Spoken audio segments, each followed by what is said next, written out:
कस्तो ठुलो कैँची हुन्छ हैन। कैँचीले चाहिँ अनि यसरी काट्नुपर्छ गाइस। यो चाहिँ तपाईँको हैन अङ्गुरको कपाल अङ्गुरको कपाल काटेको भन्ने पनि हुन्छ हैन।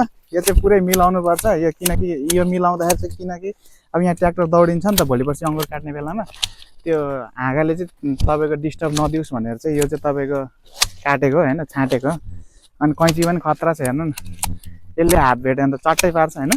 यो पोर्चुगलमा काम गर्नलाई चाहिँ काम पाउने ठाउँमा चाहिँ अभाव हुन्न हैन। अब पहिला पहिला सुरुमा आउँदाखेरि चाहिँ तपाईँको कामको एकदम अभाव भएको थियो। अहिले काम चाहिँ जब लागिसकेपछि चाहिँ कामको चाहिँ अभाव हुन्न हैन, वर्षनी काम चल्छ। अनि तपाईँको यो टुप्पा काटिसकेपछि अनि यो चाहिँ पुरै रेडी भइसकेको भयो है। टुप्पा काटिसकेपछि यो चाहिँ रेडी भइसक्छ तपाईँको अङ्गुर काट्नलाई। अङ्गुर काट्नलाई चाहिँ अलिक केही समय लाग्छ हैन। अब तपाईँको यो टुप्पा काटिसकेपछि चाहिँ यो अङ्गुरको काम चाहिँ सकियो क्या। यो चाहिँ लास्ट काम हो हैन यो अङ्गुरको। अहिले अब फलसल लागिसक्यो। अब फलसल लागिसकेपछि तपाईँको अब यो टुप्पा काटिसकेपछि यसको चाहिँ लास्ट काम यही हो। यो मिलाएर छाँटिसकेपछि यसको काम सक्यो। एकैचोटि अङ्गुर मात्रै काट्ने हो त्यसपछि।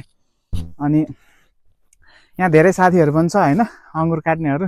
यस्तै कैँची लिएर पोर्चुगलको लाउरेहरू चाहिँ यस्तै कैँची लिएर चाहिँ अहिले काममा धमाधम जति पनि अङ्गुरमा खेतीमा काम गर्छ हैन, यस्तै कैँचीले अहिले टुप्पा काट्दै होला नि पनि। अनि त्यसपछि तपाईँको नयाँ बिरुवा लाउनेहरू पनि साथीहरू पनि छुट्टै हुन्छ हैन।